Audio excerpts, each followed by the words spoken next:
जय श्री ओम नमः सिद्धेभ्य। नमो अरहंताणं, नमो सिद्धाणं, नमो आयतीयाणं, नमो नमो वज्रायाणं, वज्रायाणं, नमो नमो लोहितवसापूरणं। वृषभवाहनं, मंगलमय मंगलकरण वीतराग विज्ञान, नमो ताहि नमो जाते ताहि भये जाते वै अरिहंतो महान। करि महान। मंगल करि हो महा, ग्रंथ महान करन को ग्रंथ करण के काज, गाते मिले याते समाज मिले पद, समाज सो निज पद। पावे निज पद रास। शिव उपाय करते प्रथम, कारण मंगल रूप। विघ्न हरन विघ्न विनाशक सुख करन, नमो शुद्ध शिव भू। सम्यक दर्शन का जो तत्वार श्रद्धानम सम्यक दर्शन लक्षण दिया है, उस लक्षण में अव्याप्ति, व्याप्ति और असंभव दोष हैं कि नहीं हैं, इस बात की चर्चा आज हम करने वाले हैं। अव्याप्ति, अतिव्याप्ति और असंभव दोष तो आप जानते ही हैं, आप परिचित हैं। फिर भी मैं एक एक दृष्टांत के माध्यम से उन तीनों का सामान्य लक्षण कहते हो, मतलब सामान्य पहचान क्या है, कहाँ अव्याप्ति दोष होता है, कहाँ अतिव्याप्ति दोष होता है और कहाँ असंभव दोष होता है, उसके बाद अपन ये रीडिंग शुरू करेंगे। अव्याप्त माने लक्षण का लक्ष्य में पूरी तरह से न पाया जाना, यानी लक्ष्य के एक देश में पाया जाना। जैसे जीव का लक्षण बनाया केवल ज्ञानी, केवल ज्ञानी ही जीव है। तो ये केवल ज्ञानी जीव है, ये लक्षण कैसा है? अव्याप्ति दोष से अव्याप्ति दोष से दूषित है। दूषित है। क्यों दूषित है अव्याप्ति दोष से? क्योंकि सभी चीज केवल ज्ञानी हाँ, सर्व अवस्था में नहीं पाया जाता है। हाँ, क्योंकि सभी जीव केवल ज्ञानी नहीं होते हैं। अगर केवल ज्ञानी, केवल ज्ञान जीव का लक्षण बना देंगे तो अनंत और सिद्धि जीव कहलाएंगे, बाकी तो सब अजीव कहलाएंगे। इसलिए केवल ज्ञान जीव का लक्षण सही लक्षण नहीं है, लक्षणाभास है। ठीक है। दूसरा है अतिव्याप्ति। चलो ठीक है, केवल ज्ञान तो नहीं बनाते हैं, लेकिन सभी जीवों का लक्षण हमने बनाया अमूर्तिक। जीव किसे कहते हैं? जो अमूर्तिक हो उसे जीव कहते हैं। तो जीव अमूर्तिक होता है कि नहीं होता है? अमूर्तिक तो होता है। होता है। सो जीव है। इस लक्षण में क्या संकट है? इसको तो हम लक्षण मान के स्वीकार कर सकते अति व्याप्ति दोष आता है, इसमें अति व्याप्ति जीव भी अमूर्तिक है, जीव भी अमूर्तिक है। हाँ, तो लक्ष्य से बाहर हो रहा है। हाँ, क्या क्या किस प्रकार अति व्याप्त है, एक एक करके बोलेंगे तो मुझे ख्याल में आएगा। जीव के अलावा अन्य द्रव्य अमूर्तिक होते हैं। हाँ, अगर अमूर्तिक पना जीव का लक्षण बनाएंगे तो आकाश द्रव्य क्या होगा? मूर्तिक होगा क्या? मूर्तिक वो आकाश द्रव्य जीव हो जाएगा, क्योंकि वो भी अमूर्तिक है। धर्म, अधर्म, काल द्रव्य सब अमूर्तिक द्रव्य हैं, तो ये भी जीव पने को प्राप्त हो जाएंगे। इसलिए अमूर्तिक पने को लक्षण बनाना ये भी बहुत खतरनाक लक्षण है। इससे भी जीव की पहचान नहीं हो सकती, भले ही जीव में अमूर्तिक पना होता है। आत्मा का जो प्रतीति होती है, निर्णय होता है, तो अमूर्तिक पने का निर्णय नहीं होता है। मैं अमूर्तिक द्रव्य हूँ, मैं अमूर्तिक द्रव्य हूँ, नहीं, मैं ज्ञान स्वभावी द्रव्य हूँ, क्योंकि वो प्रत्यक्ष भाषित होता है ज्ञान स्वभाव अपना। अच्छा, तो जीव का लक्षण हम बना देते हैं कि जो गोरा हो, काला हो, वो जीव है, लंबा ठिगना हो वो जीव है। ये ठीक है लक्षण जीव का? गोरा काला, हाथी कैसा जीव है? गोरा जीव है, काला जीव है? असंभव दोष है। असंभव दोष है। क्यों असंभव है? जीव कोरा और काला नहीं होता। जीव है ही मानसिक नहीं। रूप से काला है जीव। ये तो हो ही नहीं सकता। अरे जीव ये में तो रंग तो होता ही नहीं है, होता ही ये तो नहीं है। पुद्गल में होता है। तो ये रंग जीव में पाया ही नहीं जाता है। ये तो रंग है ना, अस्ति पुरुषचिदात्मा विवर्जिता स्पर्श रस गंध वर्ण। स्पर्श रस गंध वर्ण से रहित, अगर स्पर्श रस गंध वर्ण में से किसी को हम जीव का लक्षण बना देंगे तो वो तो जीव में होता ही नहीं है, फिर तो कभी जीव मिलेगा ही नहीं। ठीक है, किसी भी जीव में वर्ण या रंग नहीं पाया जाता है, जीव अमूर्तिक द्रव्य है, इसलिए रंग काले गोरे पने को जीव का लक्षण बनाना ये असंभव दोष है। ये 3 दोषों के आधार पर तत्वार श्रद्धानम सम्यक दर्शनम, या सम्यक दर्शन है लक्ष्य और तत्वार श्रद्धान है लक्षण। तो क्या सम्यक दर्शन में तत्वार श्रद्धान नाम का लक्षण पाया जाता है? जो जीव सम्यक दृष्टि है, क्या सभी में तत्वार श्रद्धान पाया जाता है? क्या त्रियंच गति के जीवों में तत्वार श्रद्धान पाया जाता है? पूछ के बताओ, शेर से 7 तत्वों के नाम बोलो, तो क्या वो बोल पाएगा? अथवा विषय भोगों में लगे हुए सम्यक दृष्टि जीव, चक्रवर्ती आदि के जीव, तो उनको सब 7 तत्वों का वहां श्रद्धान का है, वहां तो विषय भोगों में रम रहे हैं, तो वो सम्यक दृष्टि कैसे हो सकते हैं? तो विषय भोगों में रम रहे हैं। अथवा जो आत्मा के ध्यान में लीन हैं, एकाग्र हैं, छपक श्रेणी उपसम श्रेणी में हैं, तो उनको 7 तत्व का विकल्प रहता है क्या उस काल में? नहीं रहता। तो अगर नहीं रहता है तो फिर वो सम्यक दृष्टि कैसे कहलाए? तो ये बहुत सारे प्रश्न हैं। श्रद्धा तो उनकी यथार्थ है। हाँ, तो इसी आधार पे बहुत सारे प्रश्न यहाँ उपस्थित किए गए हैं, उन प्रश्नों की हम परिचर्चा करेंगे। चलो रीडिंग शुरू करते हैं। तत्वार्थ श्रद्धान लक्षण में अव्याप्ति, अतिव्याप्ति और असंभव दोष का परिहार, कि ये निर्दोष लक्षण है, इसमें कोई भी दोष नहीं है। यहाँ प्रश्न उत्पन्न होता है कि त्रियंच आदि तुच्छ ज्ञानी कितने ही जीव 7 तत्वों का नाम भी नहीं जान सकते, उनके भी सम्यक दर्शन की प्राप्ति शास्त्र में कही है, इसलिए तुमने तत्वा श्रद्धानपना सम्यक का लक्षण कहा, उसमें अव्याप्ति दूषण लगता है। मनुष्य गति, देवगति के जीवों को अथवा नारकी जीवों को भी हम मान लें कि उनको 7 तत्व के नामादिक पता हैं, तो नामादिक प्रतीति उनकी हम मान सकते हैं। लेकिन त्रियंच गति के जीव, वो तो जीव, पुद्गल, जीव, अजीव, आश्रव, बंध, संवर, निर्जरा, मोक्ष, पुद्गल, अजीव के 5 भेद, ये सब उनको कहाँ पता है, तो उनको हम सम्यक दृष्टि कैसे मान सकते हैं? ठीक है, तो त्रियंच आदि तत्वा श्रद्धान लक्षण के बिना भी सम्यक दृष्टि है ना ख्याल में, इसलिए ये जो लक्षण है, ये लक्षण सभी सम्यक दृष्टियों में नहीं जा रहा है, त्रियंच में जाता हुआ नहीं लग रहा है, इसलिए हमको लगता है कि अव्याप्ति दोष से दूषित लक्षण, इसमें अव्याप्तिपना हमको भाषित होता है। समाधान, जीव अजीवादि के नामादिक जानो या ना जानो अथवा अन्यथा जानो, उनका स्वरूप यथार्थ पहचान कर श्रद्धान करने पर सम्यक्त होता है। मतलब क्या हुआ? ये सरल है ये चीज समझने। जैसे अपने घर में कोई बच्चा है, 6 महीने का बच्चा है, 6 महीने का, साल भर का बच्चा है, वो शक्कर नहीं जानता क्या होता है, शक्कर नहीं बोल पाता है, लेकिन उसके मुख में एक दाना रखो और फिर उसके सामने ऐसे दिखाओ,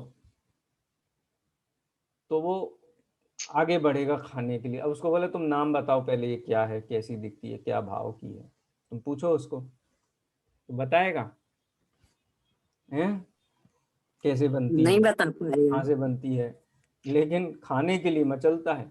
इसका मतलब क्या है कि जो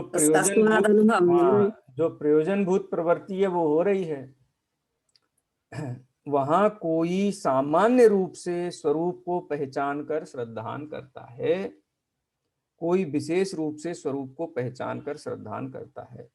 इसलिए जो तुच्छ ज्ञानी त्रियंचादिक सम्यक दृष्टि हैं, वे जीवादिक का नाम भी नहीं जानते, तथापि उनका सामान्य रूप से स्वरूप पहचान कर श्रद्धान करते हैं, इसलिए उनके सम्यक्त्व की प्राप्ति होती है। तीर्थंकर जब गर्भ में होते हैं अथवा जो सम्यक दृष्टि जीव हैं मनुष्य गति में गर्भ में है 9 माह में, अब वो क्या बताएं, अरे 9 माह क्या, जन्म के बाद भी एक जो निश्चित आयु है उसके बाद ही वो बोलना और प्रतिक्रिया देना होता है, लेकिन सम्यक दर्शन उस काल में भी है, तो किस रूप सम्यक दर्शन है? तो प्रतीति रूप है, भेद विज्ञान रूप है। सामान्य रूप से उसका ज्ञान करते हैं। जैसे हम शक्कर को, उसके विशेष को भी जानते हैं और उसके सामान्य भाव को भी जानते हैं, जिसका हम आस्वादन करते हैं। हमको विकल्प भी नहीं रहता है, लेकिन हम उस मीठेपने का आस्वादन करते हैं, अथवा उसका वेदन ज्ञान करते हैं। वैसे ही सम्यक दृष्टि, क्रियंच आदि अथवा अल्प वय के मनुष्य आदि, उनको भी वो प्रतीति रूप होता है और उसके कारण वो निर्भय, 25 दोषों से रहित, 8 गुणों से सहित सम्यक दृष्टि होते हैं। इसलिए जो तुच्छ ज्ञानी त्रियंचादिक सम्यक दृष्टि हैं, वे जीवादिक का नाम भी नहीं जानते, तथापि सामान्य रूप से स्वरूप पहचान कर श्रद्धान करते हैं, इसलिए उनके सम्यक्त्व की प्राप्ति होती है। ये बात तो सत्य है कि कोई भी जीव सम्यक्त्व सहित त्रियंच गति में जन्म नहीं ले सकता, लेता नहीं है। त्रियंच गति होने के बाद सम्यक दर्शन प्राप्त करता है।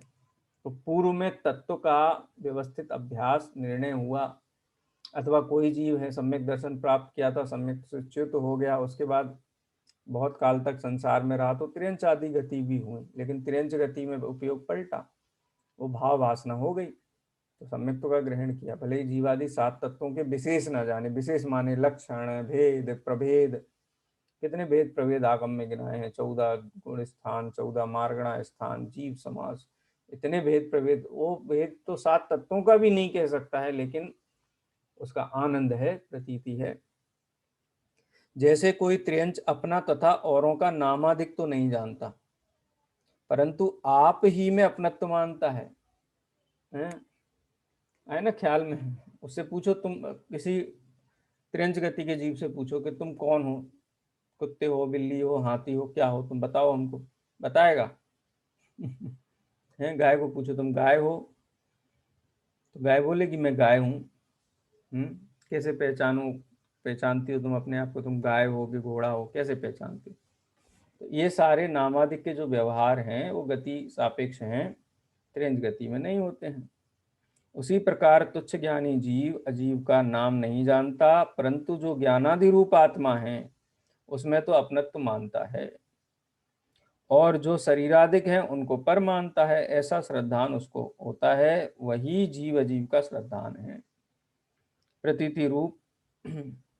तथा जैसे वही त्रियंच सुखादिक के नाम नहीं जानता, तथापि सुख अवस्था को पहचान कर उसके अर्थ आगामी दुख के कारण को पहचान कर उसका त्याग करना चाहता है, उस फीलिंग को पहचानता है, राग की वेदन को पहचानता है, मोह के वेदन को पहचानता है, और मोह रहित सम्यक्त्व के वेदन को पहचानता है।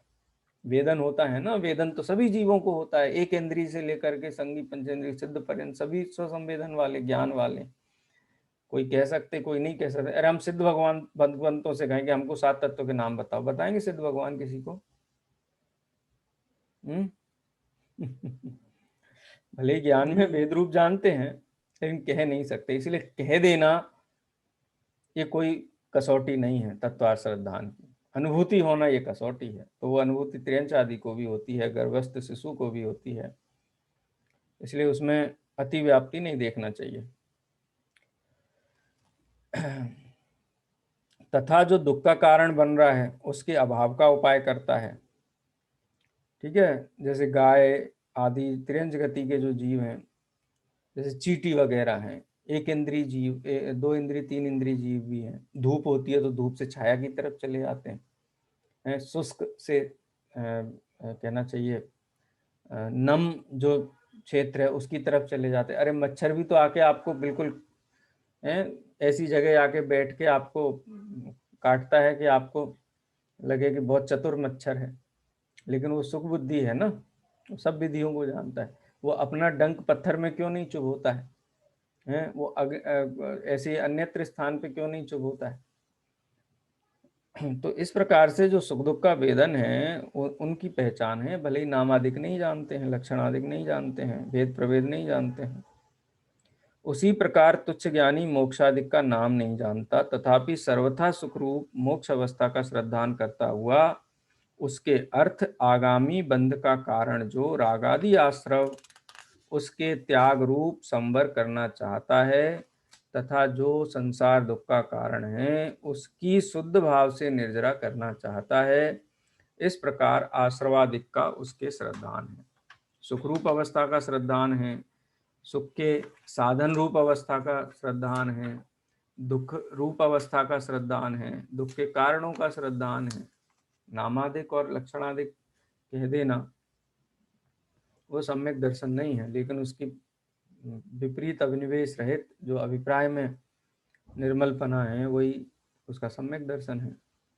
इस प्रकार उसके भी सप्त तत्व का श्रद्धान पाया जाता है।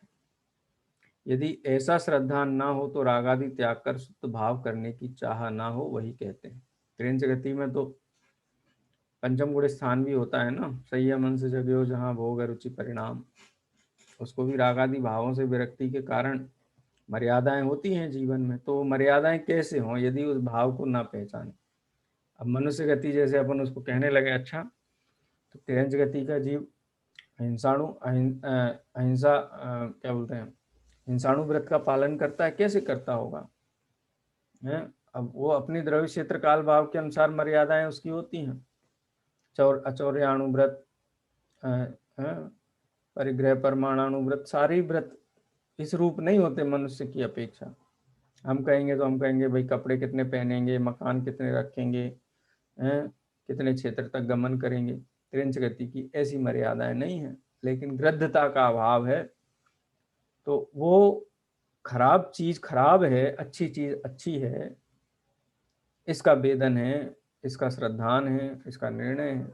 इस अपेक्षा से उनको सम्यक दर्शन कहने में अव्याप्ति दोष नहीं लगता है।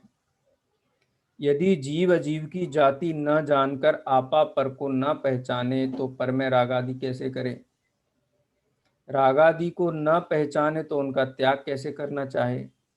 वे रागादि ही आश्रम हैं, रागादि का फल बुरा ना जाने तो किस लिए रागादिक छोड़ना चाहे? माने सम्यक दृष्टि जीव किसी भी गति का हो रागादि छोड़ना चाहता है, वितराग भाव रूप परिणमन करना चाहता है। इसका मतलब संवर्ण आश्रव और बंध को ये जानता है, संवर्ण निजरा को पादे जानता है। भले ही नहीं कर पाता है, लेकिन प्रतीति में है कि ये राग भाव मोह भाव ये अहितकारी भाव है। उस रागादि रहित परिणाम का ही नाम संवर है तथा पूर्व संसार अवस्था के कारण की हानि होने को पहचानता है। मैं सुखी कैसे होऊंगा, कौन से परिणामों को छोड़ने पर होऊंगा, कौन से परिणाम होंगे तो सुख रूप अवस्था होगी, उसको वेदन से पहचानता है। यदि नहीं पहचाने तो अणुव्रत रूप कैसे परिणमन हो? अणुव्रत माने पंचम गुण स्थान में कैसे आरूढ़ हो यदि ना पहचाने तो? उस संसार अवस्था का अभाव वही मोक्ष है। संसार का अभाव करना चाहता है और संसार का अभाव ही मोक्ष है। इसलिए सातों तत्वों का श्रद्धान होने पर ही रागादि छोड़कर शुद्ध भाव होने की इच्छा उत्पन्न होती है। इसलिए इनमें एक भी तत्व का श्रद्धान ना हो तो ऐसी चाह उत्पन्न नहीं होती तथा ऐसी चाह तुच्छ ज्ञानी त्रियंच आदि सम्यक दृष्टि के ही होती है, सम्यक दृष्टि के होती ही है। इसलिए उसके साथ तत्वों का श्रद्धान पाया जाता है। ऐसा निश्चय करना, ज्ञानावरण का क्षयोपशम थोड़ा होने से विशेष रूप से तत्वों का ज्ञान ना हो तथापि दर्शन मोह के उपशमादि से सामान्य रूप से तत्व श्रद्धान की शक्ति प्रकट होती है। इस प्रकार इस लक्षण में अव्याप्ति दोष नहीं है, भाव वासना है। भाव वासना रूप होने से कोई समस्या नहीं है। जैसे एक अपन दृष्टांत ले, जब हम खाना खाते हैं तो रोटी गोल हो, परफेक्टली पफ हो, उस पर घी लगा हो और फिर उसको प्रॉपर दाल से खाओ तो ही पेट भरेगा। मान लो टेढ़ी मेढ़ी बन गई हो हैं तो उसको खाने से क्या बुभुक्षा नहीं मिटेगी क्या? तो हम भेद नामादिक इनकी शर्त नहीं है तत्वार्थ श्रद्धान में, उनको पहचानने की शर्त है। उनसे संबंधित जो विपरीत अभिप्राय है वो मिटने की शर्त है। कोई नामादि जाने या ना जाने, लेकिन उस रूप अवस्था को प्राप्त है कि आश्रव बंध को हितकारी मानता है, संवर्ण निजरा मोक्ष को हितकारी मानता है। यही सात तत्वों का श्रद्धान है। इसलिए त्रियंच गति का जीव यदि सम्यक दृष्टि है तो वो भी तत्वार्थ श्रद्धान ही है ना ख्याल में? चलिए एक प्रश्न ये त्रियंच गति संबंधी, अव्याप्ति दोष से संबंधी हो गया। अब उसी प्रश्न को आगे और बढ़ाते हैं।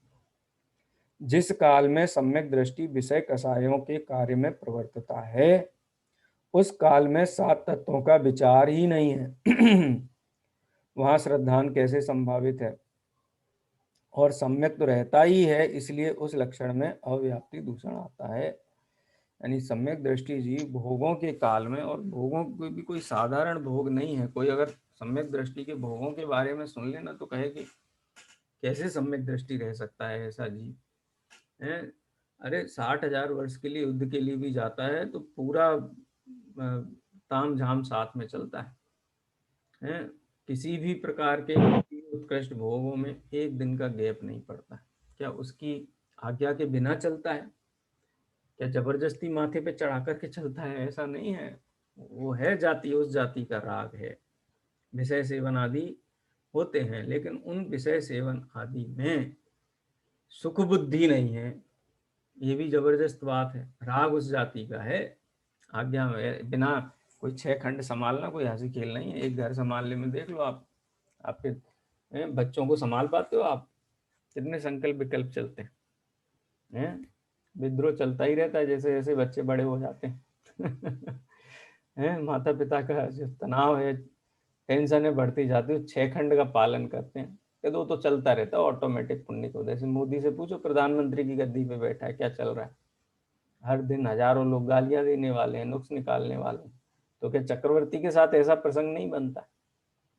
अगर नहीं बनता तो भरत बाहुबली के साथ क्यों स्थिति बनी? बाहुबली तो सौतेले भाई थे, दूसरी माता के पुत्र थे, उनके सगे 99 भाई थे।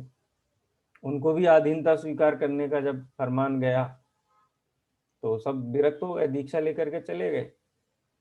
हैं अधीनता स्वीकार, चरम शरीरी जीव होते हैं ना, अधीनता स्वीकार नहीं करते किसी की, विरक्त हो जाते हैं संसार विषय भोगों से, दीक्षा लेके चले गए, 4 ज्ञान के धारी गणधर हो गए।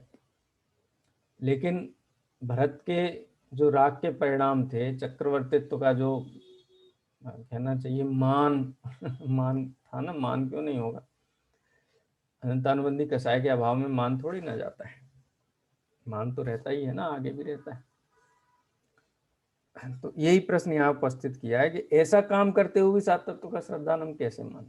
कहते हैं ना, चक्र चलाया भरत चक्रवर्ती, तो 7 तत्व का श्रद्धान कैसे माने? सर कोई से भी कर्म शरीरी जीव नहीं करते अधीनता स्वीकार। हाँ, अधीनता स्वीकार नहीं करते। चलिए सर, ये सम्यक दृष्टि जीव की जो परिणति है ना, वो शास्त्रों से पढ़ के तो स्वीकार होती है लेकिन ये तो पांडव जुआ प्रैक्टिकल खेल लाइफ रहे, में वो लोग जुआ खेल रहे, 7 तत्व के श्रद्धानी थे क्या? जी हम्म, प्रैक्टिकल लाइफ में वो पॉसिबल ही नहीं लगती कि सम्यक दर्शन अरे होगा ऐसे जी। हाँ, अरे बहुत सारी चीजें ऐसी हैं। सम्यक दृष्टि, चरम शरीरी इच्छाएं सम्यक दृष्टि जीवों के अप्रत्याख्यानावरण कसाय के उदय में कितना उत्पात होता है उनको। उस उत्पात के काल में भी अपने, चलो नरक गति की कल्पना करो आप। परस्पर दीरीति दुखाश्च, परस्परो दीरीति दुखाश्च, एक सूत्र है ना तत्वार सूत्र का। क्या करते हैं नारकी जी वहां पे? इतना लंबा समय कैसे व्यतीत करते हैं?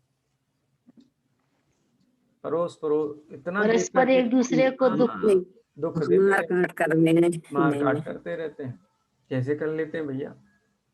सम्यक दृष्टि है तो भी, हाँ सम्यक दृष्टि नारकी है तो नारकी का जैसा जीवन है वैसा ही होगा ना उनका भी जीवन। तो उस काल में तत्वा श्रद्धान कैसे हो सकता है? इसका यहाँ पे समाधान पंडित साहब दे रहे हैं। समाधान विचार है वह तो उपयोग के अधीन है। हाँ सुनिए, तत्व विचार, विचार है सो तो उपयोग के अधीन है। अब 2, ज्ञान दर्शन गुण का परिणमन और श्रद्धा गुण का परिणमन है ना ख्याल में। विचार है वह तो उपयोग के अधीन है, जहां उपयोग लगे उसी का विचार होता है, तथा श्रद्धान है सो प्रतीति रूप है, इसलिए अन्य ज्ञेय का विचार होने पर व सोना आदि क्रिया होने पर तत्वों का विचार नहीं है तथापि उसकी प्रतीति बनी रहती है, नष्ट नहीं होती, इसलिए उसके सम्यक्त्व का सद्भाव है। तत्वार्थ विचार सम्यक दर्शन परिभाषा नहीं है। तत्वार्थ का जानना सम्यक दर्शन नहीं है। तत्वार्थ का श्रद्धान है। मैं आपसे पूछता हूँ, आप लोग 16 लोग अभी कक्षा में हैं, ये पढ़ रहे हैं, उपयोग में तो ये मोक्ष मार्ग प्रकाशक चल रहा है, तो प्रतीति में आपके परिवार के जो सदस्य हैं, ये मेरा पुत्र है, ये पुत्री है, ये परिवार के सदस्य हैं, ये माता हैं, पिता हैं, जो भी हैं वो हैं, ऐसा प्रतीति में चलता है कि खत्म हो जाता है? चलता है। बराबर चल बना हुआ है। पढ़ने का है कि वो गौण रहते हैं कि साहब, गौण के रहते तो हैं, उपयोग में नहीं रहते हैं, लेकिन प्रतीति में रहते हैं। प्रतीति में बने रहते हैं। हाँ, उपयोग में नहीं रहते हैं पर प्रतीति में बने रहते हैं। अब देखो यहाँ दृष्टांत दिया, जैसे किसी रोगी मनुष्य को ऐसी प्रतीति है कि मैं मनुष्य हूँ, त्रियंच आदि नहीं हूँ, मुझे इस कारण से रोग हुआ है। अब कारण मिटाकर रोग को घटाकर निरोग होना तथा वही मनुष्य अन्य विचार आदि रूप प्रवर्तता है। हमको ऐसी प्रतीति, मैं मनुष्य हूँ, ऐसा अपने को हर समय विचार करना पड़ता है कि प्रतीति में पड़ा रहता है। कोई त्रियंच जीव है, मैं त्रियंच हूँ, त्रियंच आदि नहीं हूँ, ऐसा सोचना पड़ता है आपको। मैं हाथी नहीं हूँ, घोड़ा नहीं हूँ, गाय नहीं हूँ, ऐसा सोचना पड़ता है। अरे वो तो प्रतीति से है। मुझे इस कारण से रोग हुआ है। अब कारण मिटाकर रोगों को घटाकर निरोग होना है तथा वही मनुष्य अन्य विचारादि रूप प्रवर्तता है। कोई रोगी है, टीवी देख रहा है हॉस्पिटल में बैठ करके, तो डॉक्टर उसको डांटे, क्यों टीवी देख रहे हो तुम भाई, अपना पूरा ये विचार करो कैसे ठीक होना है, कैसे ठीक होना है, कैसे ठीक होना है, कौन सी दवाई खाना है, इसका तुम घोलन अनुशीलन करो। ऐसा कहता है कभी डॉक्टर? नहीं, कभी कहता है? कभी नहीं कहता। लेकिन अभिप्राय में क्या पड़ा हुआ है रोगी के? निरोग होना, रोगी है, निरोग होना है। बीमार हूँ। ये अभिप्राय नहीं मिटता है, निरोग होना है, भले ही कुछ भी करता रहे। तो ऐसे ही अभिप्राय में राग आदि भाव है, मिटाने हैं, ऐसा अभिप्राय निरंतर बना रहता है, भले ही वो उपयोग में ना हो। तथा वही मनुष्य अन्य विचारादि रूप प्रवर्तता है, तब उसको ऐसा विचार नहीं होता, परंतु श्रद्धान ऐसा ही रहता है। कैसा विचार नहीं होता? जीव, अजीव, आश्रव, वन, संवर, निर्जरा, मोक्ष, ऐसा उपयोग में विचार नहीं चलता है, लेकिन अभिप्राय में रागादि परिणति ये दुख का मूल है, इसका मुझे अभाव करना है, ये निरंतर चलता रहता है। उसी प्रकार इस आत्मा को ऐसी प्रतीति है कि मैं आत्मा हूँ, उद्गल आदि नहीं हूँ, मेरे आश्रव से बंद हुआ है, सो अब संवर करके निर्जरा करके मोक्ष रूप होना है। तथा वही आत्मा अन्य विचारादि रूप प्रवर्तता है, तब उसके ऐसा विचार नहीं होता, परंतु श्रद्धान ऐसा ही रहा। ठीक है, ये एक क्लियर हो गया। अव्याप्ति के संबंध में दो चीजें आई, एक त्रियंच का दृष्टांत और एक उन सम्यक दृष्टि जीवों का दृष्टांत जो विषय आदिक में प्रवर्त रहे हैं। उस काल में भी उनको श्रद्धान है, भले ही उपयोग में नहीं है।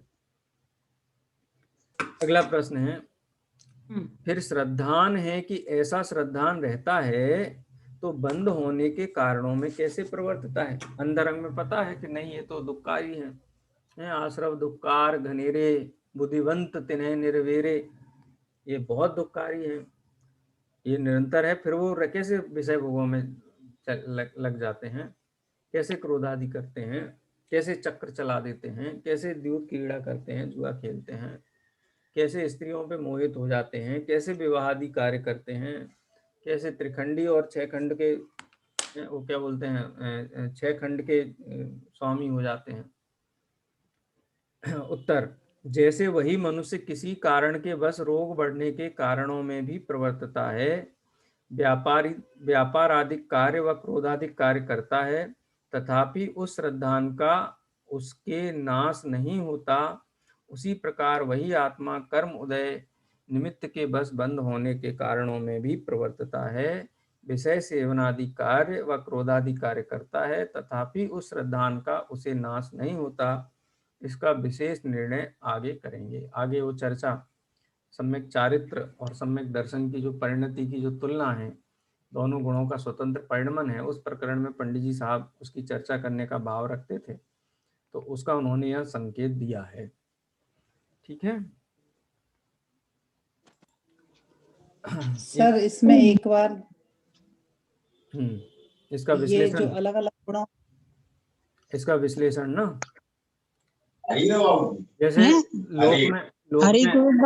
जैसे लोक में ऐसा होता है ना, कोई आदमी था, उसको बहुत फेफड़ों में बहुत, माने चेस्ट में बहुत पेन हुआ, वो डॉक्टर के पास गया और डॉक्टर ने कहा कि तुम्हारा हम एक्सरे करते हैं, ईसीजी वगैरह जो भी होता है, किया तो कैंसर निकला उसमें फेफड़ों में। तो डॉक्टर ने कहा कि तुम स्मोकिंग करते हो? तो बोलते हाँ स्मोकिंग करता हूँ। बोलते स्मोकिंग के कारण तुमको चेस्ट कैंसर हो गया है, मतलब ये लंग्स कैंसर हो गया है, और अब तुम बिल्कुल अभी से ये छोड़ दो, क्या बोलते हैं, स्मोकिंग छोड़ दो। तो कहता है हाँ हाँ छोड़ दूंगा, चेन स्मोकर, चेन स्मोकर। लेकिन क्या वो छोड़ पाता है तत्काल? घर वाले समझाते, छिप के पीने लगता है, चोरी से मंगा करके पीने लगता है, घर वाले पहरेदारी करते, सब करते हैं, उसको पता है कि इससे मेरा मरण हो जाएगा, मेरे लिए अहितकारी है, तो भी अभ्यास, जो रागादि का अभ्यास है ना, उस अभ्यास के कारण रागादि में प्रवृत्ति पाई जाती है, पर श्रद्धान उसके विपरीत है, वो कहता है कि नहीं ये मेरे लिए हितकारी कार्य नहीं। तो एक टाइम लगता है। रिहेबिलिटेशन सेंटर्स जो होते हैं ना, वहां पर उन्हीं लोगों को एडमिशन दिया जाता है जो छोड़ना चाहते हैं, उनको एडमिशन नहीं दिया जाता जो नहीं छोड़ना चाहते। माने छोड़ना चाहते हैं इसलिए वहां एडमिट होते, खर्चा होता है उसमें, लाखों रुपया खर्चा हो जाता है रिहेबिलिटेशन सेंटर में रहने में, तो बिना चाहे वहां भर्ती हो जाते हैं। अरे छोड़ देना, जब मालूम है बुरी चीज है तो छोड़ दो। नहीं, ऐसा नहीं है। ये चारित्र गुण की परिणति और श्रद्धा गुण का परिणमन दोनों भिन्न भिन्न है। श्रद्धा में कोई चीज का निर्णय हो जाने पर भी चारित्र में तत्संबंधी विकृति देखी जाती है। ये सहज परिणमन जीव का इस प्रकार से होता है। हाँ, श्रद्धा के पलटने के बाद चारित्र संबंधी जो भूल है अथवा जो दोष है वो कालांतर में धीरे धीरे धीरे धीरे धीरे धीरे छूटता हुआ प्रतीत होता है।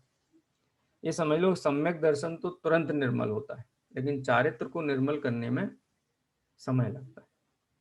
जैसे स्टील का बर्तन है और कपड़े, स्टील के बर्तन पर मेल लगा हुआ है और कपड़े पे मेल लगा हुआ है, तो स्टील के बर्तन पर लगा हुआ मिट्टी और कपड़े पे लगा हुआ मिट्टी, दोनों को दूर करने में बराबर एक जितना ही समय लगता है कि अलग अलग समय लगता है? अलग अलग लगता है, अलग अलग समय लगेगा। बर्तन के ऊपर तो पानी का छींटा मारा तो मिट्टी बह जाती है तुरंत, लेकिन कपड़े को भिगाना पड़ता है, फिर उसको कूटना पड़ता है, थपकना पड़ता है, फिर उसको कितना ट्रीटमेंट होता है, तब जाके साफ होता है। तो ये श्रद्धा का दाग ना स्टील के बर्तन के दाग के जैसा है, और चारित्र का दाग कपड़े के दाग के जैसा है क्या? एक तो तत्काल छूट जाता है, एक को समय लगता है, धीरे धीरे पूरा प्रोसेस में छूटता है। और जब तक नहीं छूटा है तब तक वो प्रवृत्ति देखी जाती है, श्रद्धा निर्मल होने पर भी। लोक में बहुत सारी चीजें हैं, हमको भी पता है बहुत सारी चीजें खराब है, लेकिन हम भी करते ही। कई लोग बत्ती खाते हैं, बत्ती खाना अच्छी बात है कि बुरी बात है? फिर भी खा लेते हैं। गुस्सा करना अच्छी बात है कि बुरी बात है? बुरी बात है। तो नहीं करते ना फिर भी करते हैं। तो नहीं पता है आपको कि गुस्सा बुरी चीज है। देखो, आश्रव तत्व संबंधी भूल में भी अगर आप देखो तो क्रोध को बुरा मानता है, लेकिन मायाचारी को अच्छा मानता है। पता है आपको? मायाचारी को तो बढ़िया अच्छे अच्छे विशेषणों से क्या कहते हैं, चतुराई, बुद्धिमानी, समझदारी है। अरे बहुत समझदार आदमी है, उसको टेढ़े से टेढ़ा काम दे दो फटाफट कर देता। कैसे कर देता? जो है उसके पास मंत्र है करने का। क्या मंत्र है? मायाचारी है। तो क्रोध को बुरा जानता है, मायाचारी को अच्छा जानता है। मान को बुरा जानता है, लोभ को अच्छा जानता है। बोलो। देवगति में जाना है? नहीं। नहीं। लेकिन पूजा में तो बोलते हैं स्वर्गों में संशय नहीं, निश्चय शिवपुर जाए, एक बार बंदे जो कोई, ताय नरक पशु गति नहीं हुई। कह देते ताय देव गति नहीं हुई, ऐसा क्यों नहीं कहते? ताय चारों गति नहीं हुई कह देते ना। नहीं, देवगति जाना है ना, नरक और त्रिंच में नहीं जाना है। मनुष्य देव तो चलेगा। तो ये लोभ है कि नहीं है? अरे पंडित जी साहब ने तो एक ऐसी जगह, धर्म के लोभी जीव, धर्म का भी लोभ करते हैं। है तो इस प्रकार से ये श्रद्धा का परिणमन और चारित्र का परिणमन, ये दोनों स्वतंत्र हैं। श्रद्धा निर्मल हो जाने पर तत्काल चारित्र निर्मल हो जाए, इस बात की गारंटी नहीं है, कालांतर में हो। चलिए 4 मिनट और का समाधान पढ़ रहा हूँ, उसकी वाणी स्तुति करेंगे। अभिप्राय हाँ के पहले नहीं छूटा। हाँ ठीक है। आत्मान पहले नहीं छूटती। हाँ, ये अव्याप्ति की चर्चा। अब इस प्रकार सप्त तत्व का विचार न होने पर भी श्रद्धान का सद्भाव पाया जाता है, इसलिए वहां अव्याप्तिपना नहीं। फिर प्रश्न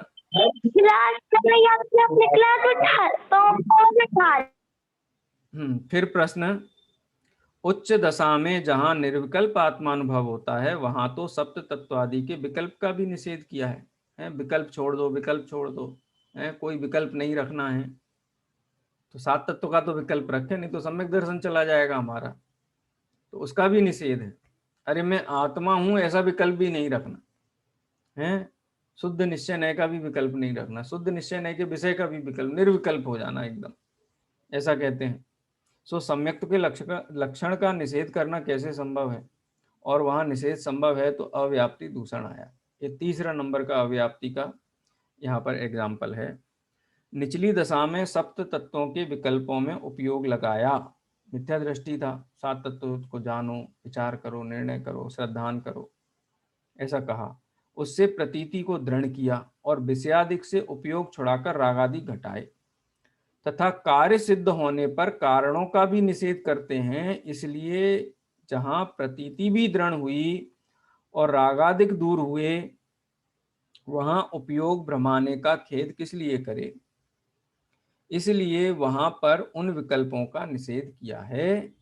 तथा सम्यक्त्व का लक्षण तो प्रतीति ही है ना, ख्याल में विकल्पात्मक जो उपयोग का भ्रमाना है उसका निषेध किया है।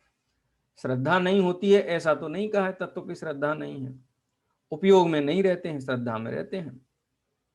इसलिए वहां उन विकल्पों का निषेध किया है, उपयोग संबंधी विकल्पों का। तथा सम्यक्त्व का लक्षण तो प्रतीति ही है, सो प्रतीति का तो निषेध नहीं किया है। 7 तत्व की प्रतीति वहां भी होती है। यदि प्रतीति छुड़ाई हो तो इस लक्षण का निषेध किया कहा जाए, सो तो है नहीं। 7 तत्वों की प्रतीति वहां भी बनी रहती है, इसलिए यहाँ अति अव्याप्तिपना नहीं है। ठीक है, इस प्रकार से अव्याप्ति के संबंध में 3 अवस्थाओं का यहाँ कथन किया है। आप इस पर विशेष विचार करना, इसको और पढ़ना, और इस संबंध में कोई संक्षेप में प्रश्न हो तो आप पूछ लो। अगली जो शंका समाधान है उसकी चर्चा अपन कल करेंगे। ठीक है,